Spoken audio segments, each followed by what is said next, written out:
Channel నేను సిరి. కేంద్రంలో అయితే లోక్సభ స్పీకర్ ఎవరనే దాని మీద అయితే చాలా చర్చ జరుగుతుంది.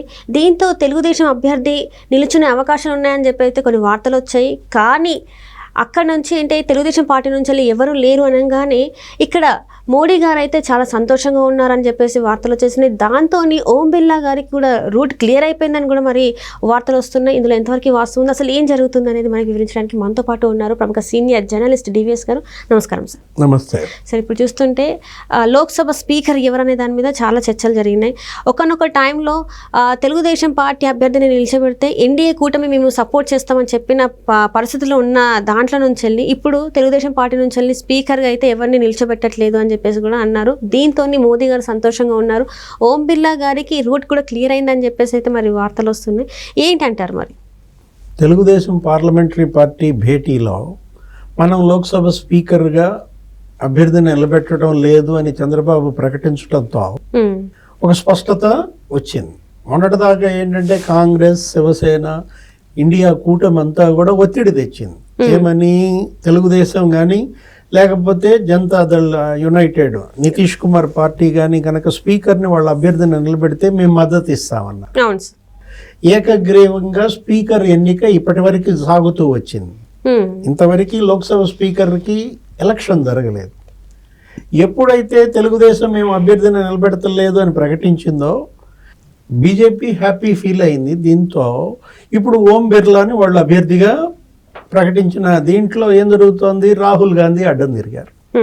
ఆయన కాంగ్రెస్ తరఫున ఆ కేరళ ఎంపీ సురేష్ని పోటీకి పెట్టారు. ఇద్దరు నామినేషన్లు వేశారు. మొదటిసారి లోక్సభ స్పీకర్ ఎన్నిక జరుగుతోందన్నమాట. ఇప్పుడు కూటమికి పూర్తి మెజారిటీ ఉంది. ఏది? అటు బీజేపీ, ఇటు తెలుగుదేశం, జేడీయూ, ఈ పార్టీలన్నీ కూడా. కానీ డిప్యూటీ స్పీకర్ కాంగ్రెస్కి ఇవ్వలేదు అన్నటువంటి దీంతో కాంగ్రెస్ అడ్డం తిరిగి ఇప్పుడు ఈ ఎన్నిక పెడుతోంది.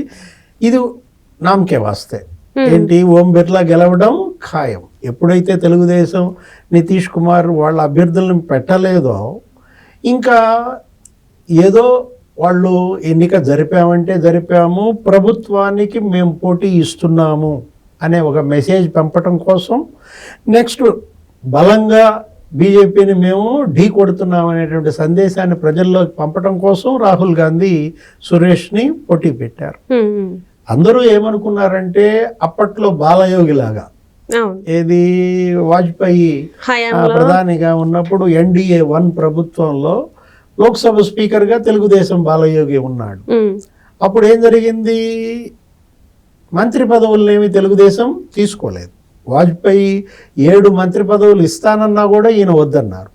తనకి నిధులు వస్తే చాలు, ఉమ్మడి ఆంధ్రప్రదేశ్ అభివృద్ధికి మీరు నిధులు కేంద్రం నుంచి ఇవ్వండి, సంస్థలని ఏర్పాటు చేయండి అని రాష్ట్రాభివృద్ధి లక్ష్యంగా మంత్రి పదవులను ఆయన వదిలేసుకున్నాడు. ఎవరు? తెలుగుదేశం చంద్రబాబు. అప్పుడు తెలుగుదేశం చేసినటువంటి త్యాగానికి ప్రతిఫలంగా వాజ్పేయి కూడా ఆంధ్రప్రదేశ్ చంద్రబాబు ప్రభుత్వం ఏదడిగితే అది అప్పుడు మంజూరు చేసిన ఉదంతం మనం చూసాం. ఏది? ఒక్క సిమెంట్ రోడ్లే అప్పట్లో 5,000 కోట్లతో వేయించారు. గ్రామ గ్రామాన నీకు తెలుసు ఆ జన్మభూమి అనే ఒక స్కీమ్ తీసుకొచ్చి 19 విడతలు జన్మభూమిలో ఊరూరా సిమెంట్ రోడ్లు వేయగలిగారంటే అప్పుడు వాజ్పేయి ఇచ్చినటువంటి ఆ నిధులు అన్నమాట. ఆ తర్వాత ఇవన్నీ కూడా అప్పుడు వచ్చినాయి. ఏది? హైదరాబాద్ డెవలప్మెంట్ అంతా కూడా వాజ్పేయి ప్రధానిగా, చంద్రబాబు ఉమ్మడి రాష్ట్ర సీఎంగా ఉన్నప్పుడే శంషాబాద్ ఇంటర్నేషనల్ ఎయిర్పోర్టు 5,000 ఎకరాలతో అది తీసుకోవటం కానీ, నెక్స్ట్ ఈ 218 కిలోమీటర్ల ఔటర్ రింగ్ రోడ్డు హైదరాబాద్ చుట్టూతా అది రావటం కానీ, ఆ తర్వాత అసలు సైబర్ టవర్స్, ఏది? ఐటీ ఇన్ఫర్మేషన్ టెక్నాలజీకి పునాది వాజ్పేయి చంద్రబాబు వేసిందే అన్నమాట. ఇవాళ ఐటీ రంగంలో తెలంగాణ ఇంత బలపడిందంటే 9 లక్షల ఉద్యోగులు ఇక్కడ పనిచేస్తున్నారంటే ఏడాదికి 50,000 అదనపు ఉద్యోగాలు వస్తున్నాయి. నీకు సంవత్సరానికి 2.5 లక్షల కోట్ల ఐటీ ఎగుమతులు జరుగుతున్నాయి. అదే తెలంగాణని సంపన్న రాష్ట్రంగా మార్చగలిగిందనమాట. అదే కాదు, ఇప్పుడు ఇవి ఉన్నాయి. ఏది?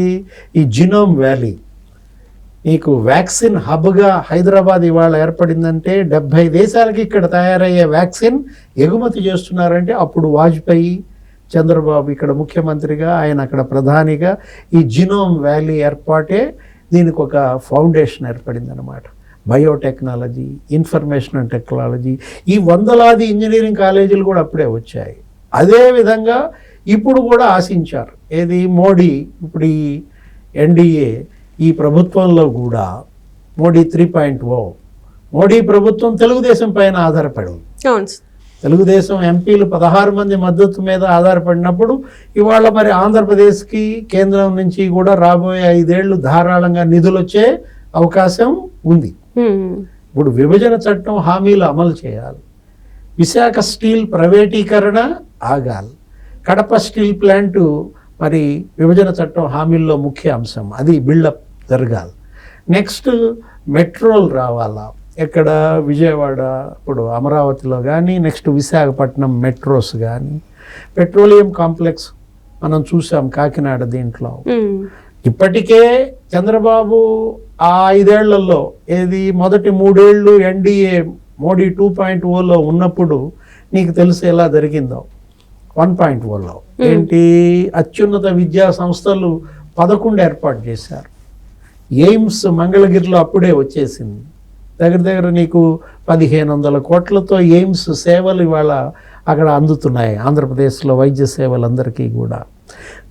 స్టార్టప్ విలేజ్ డెవలప్ అయింది విశాఖపట్నంలో కూడా, 100 స్టార్టప్ కంపెనీలు. కాకపోతే జగన్మోహన్ రెడ్డి పాలనలో 5 ఏళ్లలో మళ్ళా అంతా ధ్వంసం అయింది. మళ్ళా పునాదుల నుంచి ఇటుక పేర్చుకుంటూ రావాలి.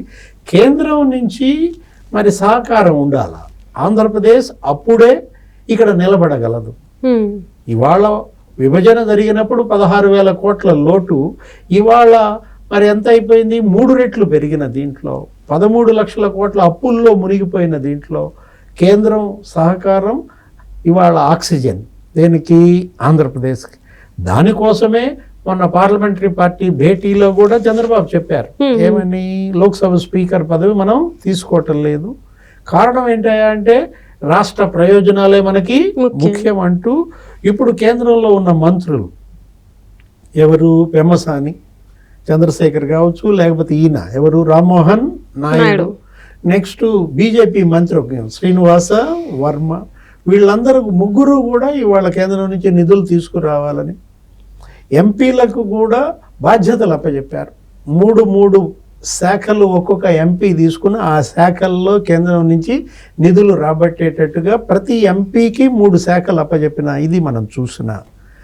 ఇవాళ తెలుగుదేశం పార్టీ ఎంపీల యొక్క ముఖ్య లక్ష్యం ఏంటంటే కేంద్రం నుంచి ఎంత పెద్ద ఎత్తున నిధులు తీసుకురాగలరు, అప్పుల్లో నుంచి ఆంధ్రప్రదేశ్ని ఎలా బయట వేయగలరు, పెట్టుబడులు ఎలా రాబట్టగలరు, పారిశ్రామికీకరణని ఏ విధంగా వేగవంతం చేయగలరు, ఆ తర్వాత ఉపాధి కల్పన, పేదరిక నిర్మూలన, విభజన చట్టం హామీలు అమలు, వీటన్నిటి లక్ష్య సాధన కోసం తెలుగుదేశం ఎంపీలు స్పీకర్ పదవిని త్యాగం చేసినట్లుగా మనం ముఖ్యమంత్రి చంద్రబాబు చెప్పడం చూసామన్నమాట.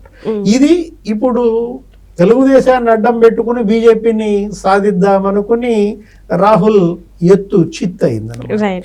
దాంతో ప్రధాని మోడీ హ్యాపీ.